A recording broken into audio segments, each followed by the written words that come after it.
Hello students, welcome back to today's video. We are going to focus on non-action nouns. My student Jung had a question about these, so I am making this video for her and for all of you. Now when we talk about verbs, we understand there are two groups. We have action verbs and non-action verbs. To put this simply, action verbs, we can use both in the simple present, simple past, present perfect tense, and the continuous, simple present, present continuous, past continuous, present perfect continuous. So for example, this verb, study. I'm going to talk about my student Jung. So Jung studies. Okay, remember, a consonant in front of the Y. So I-E-S, studies English with Caroline.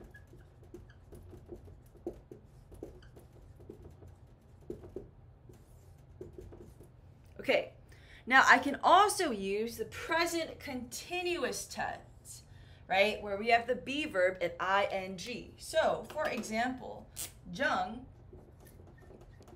is studying with Caroline.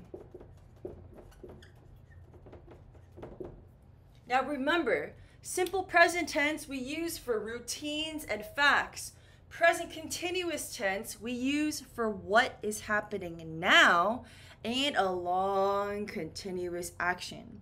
So Jung is studying with me now. She's studying with me tomorrow, next week, next month, right? It's a long continuous action. So action verbs, we can use both in the simple tense and continuous tense.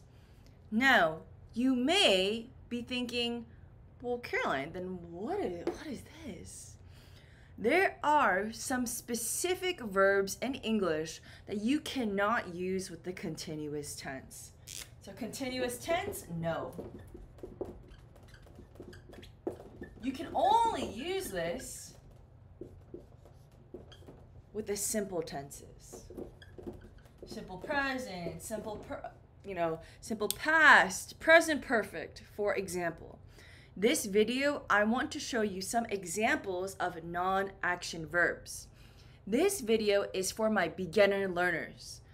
Now, later, when you are in intermediate and advanced grammar, this rule can change a little. And I will give you some examples today to explain how these special non-action verbs can sometimes be used in the continuous tense.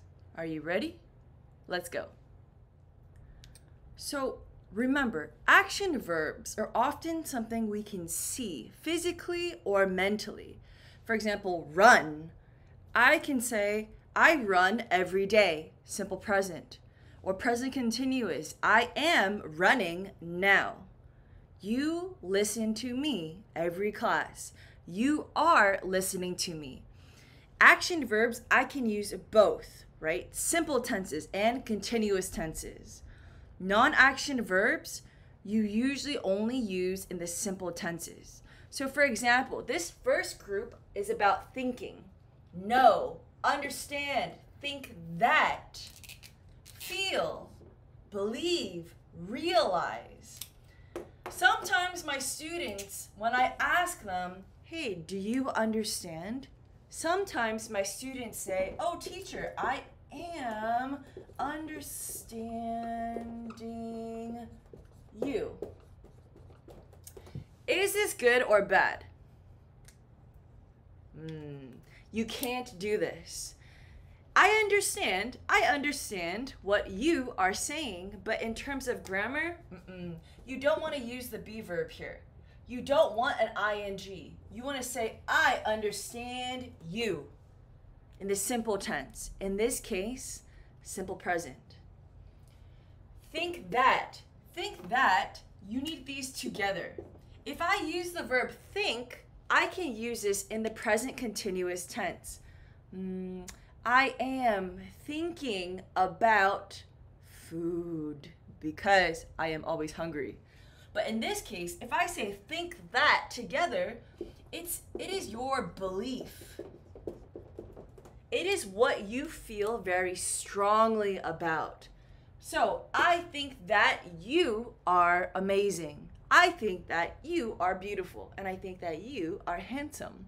Okay, think that. Feel. Feel you can use two ways. I can say, oh, teacher, I feel tired. Okay, action verb.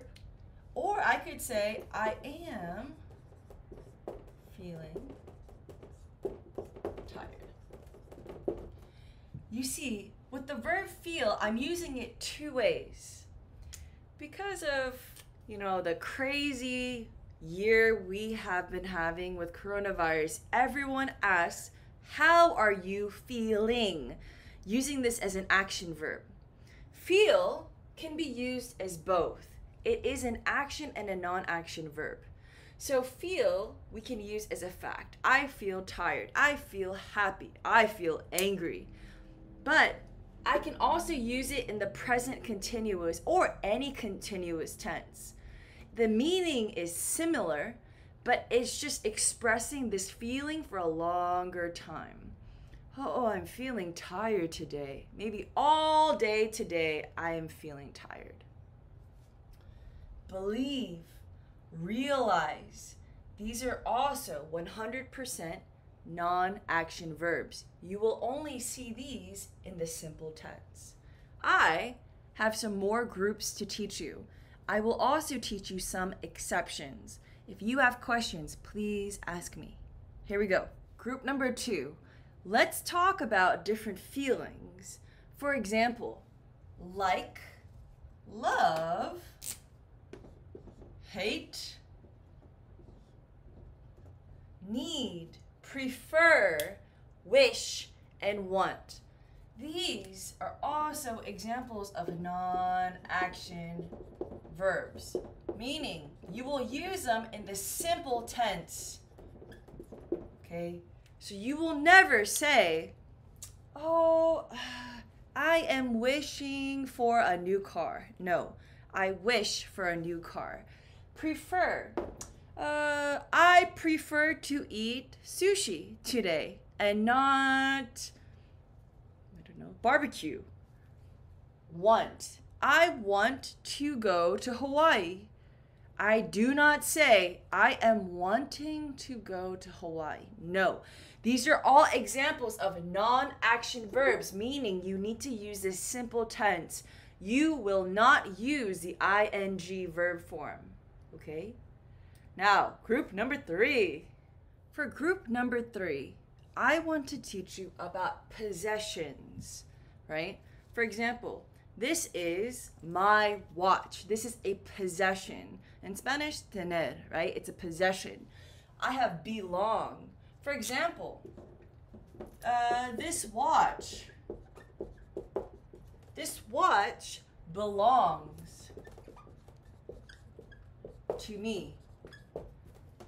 This phone, this book is mine. It's mío, right? It's mine. It's a possession. Own. Similar.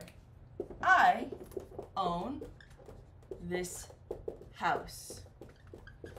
Simple tense, simple tense. I do not say I am owning this house. No, it's a fact. I own this house. It is my possession. Possess. Possess, possession. So I could say, the man or the thief possesses the jewelry, the diamonds.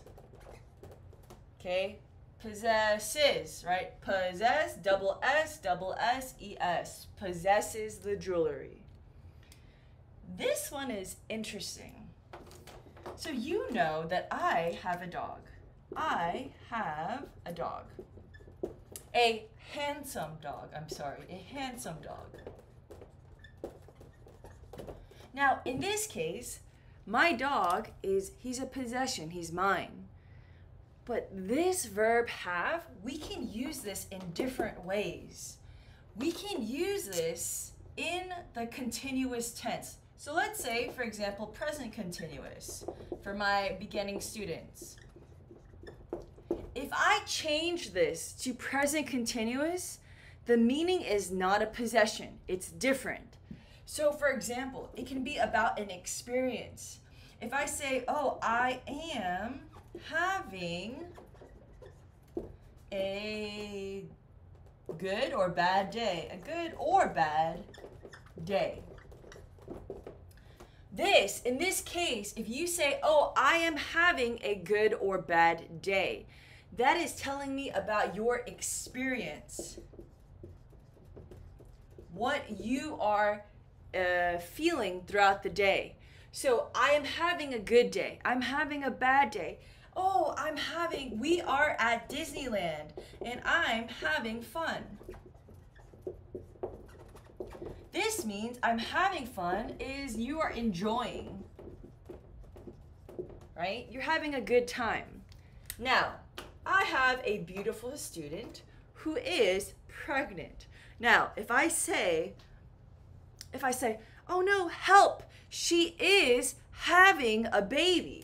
Ah, she's having a baby. If I hear this, if I am on a bus with 20 people and I see my friend and my friend says, oh, we need to go to the hospital, I'm having a baby now, then I think, oh my gosh, the baby is coming. She is delivering the baby now. Ah. Okay, final one. So we talk about have as an experience, good or bad experience. Baby, we say deliver a baby, right? Deliver a baby. The baby is coming. Another thing you could say is you are having dinner. If you say you are having lunch, dinner, breakfast, that means you are eating. So this meaning changes. When you use have in the present continuous or any continuous form, it is not a possession. It's different. Now the meaning is changing. You're talking about an experience. I am having fun teaching you. She is having a baby. Hospital now. You are having dinner. You are eating dinner. You're eating lunch, for example. This is group number 3. Let's talk about group number 4. This next group is about senses. We have 5 senses. We can see, we can smell, we can taste, we can hear, and we can touch. So here, this is an example of a non-action verb.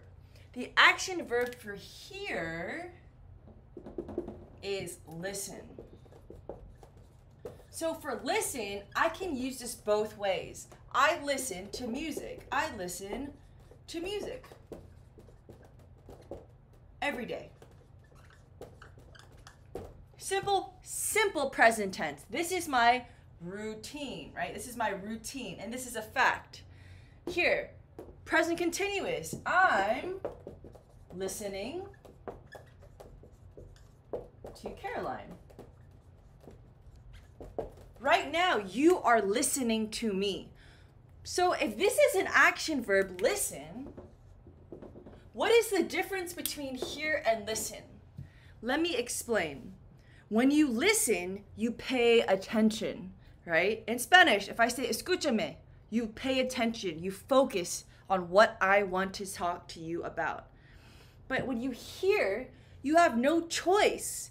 When you sleep and you hear the police outside, or you hear people walking, or you hear dogs ruff, ruff, barking, you have no choice.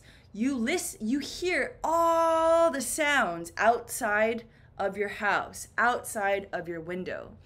But when you listen, you focus. So this is an example of a non-action verb because you have no choice. It's just natural. Smell. I smell flowers in the morning and they smell wonderful. Taste. Oh, the chocolate tastes delicious. See.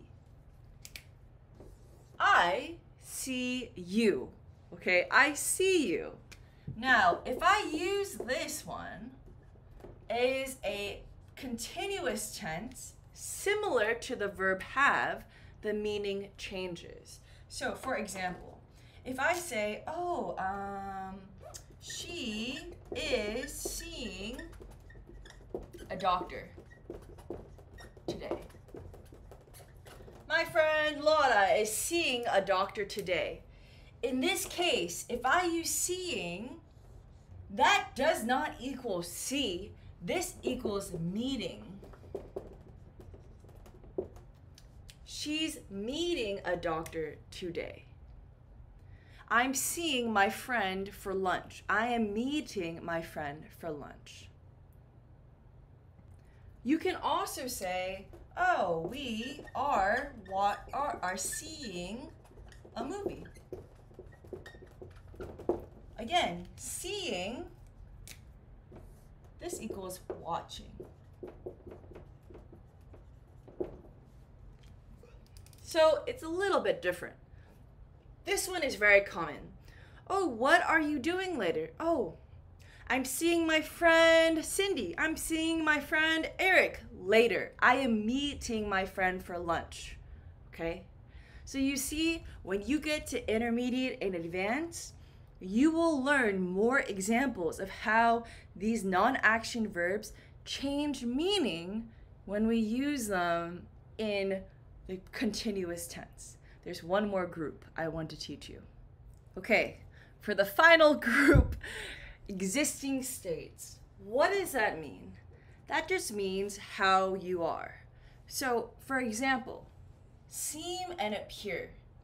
I told my students that, let's say you see my face and my eyes are red. My eyes are red and I have bags. These are called bags. Bags under my eyes. And I don't look happy. So my eyes are red. I have bags under my eyes. And I am yawning a lot. And when I am in class, my head continues to nod off. I go like this. Dangerous when you are driving. Be careful.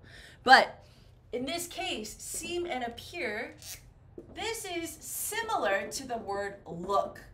So, Caroline, you seem tired. Oh, Caroline has no nose. Okay, so you seem tired. You appear tired. I do not say, Caroline, you are seeming tired. You seem tired. You appear tired. You look tired. Now, oh. If the government says you owe, like, you owe the government money.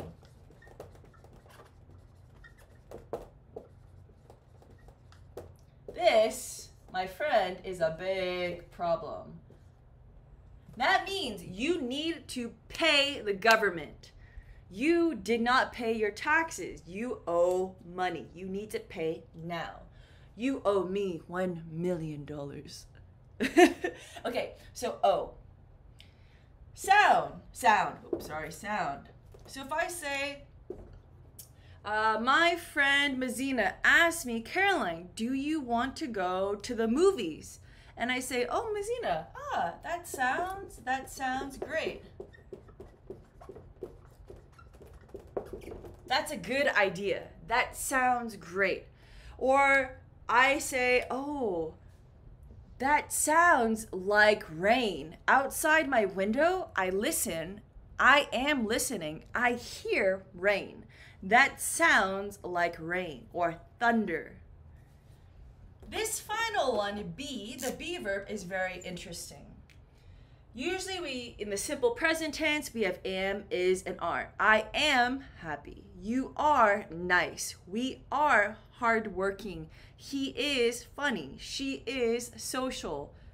You understand? But if I use this in the continuous tense, and I say, oh, the boy is being bad. Is being bad. What does this mean? This means behaving. Behaving or acting. If the boy is at the toy store and he is not listening to his mom or his dad, I say the boy isn't, or he is being bad, or he isn't being good. He's not acting. He's not behaving in a good way. So in this case, being, if I use being, the present continuous tense, it changes meaning. It means when I see them, it's how they're acting. Are they behaving well or are they behaving badly? Okay? So we covered 5 different groups in this class about non-action verbs. There are exceptions when you get to the higher level, but I gave you some important ones in this class with see, with have, and with be, and with feel. If you have any questions, you know who to ask. I am here for you. I hope you all have a wonderful day, and if you have ideas or questions about other grammar, pronunciation, anything, please write it in the chat and I will make a video for you. So thank you to my student Jung, who asked me, who said, Caroline, you should make a video on non-action verbs. So thank you, Jung. Have a wonderful day, everyone. Bye.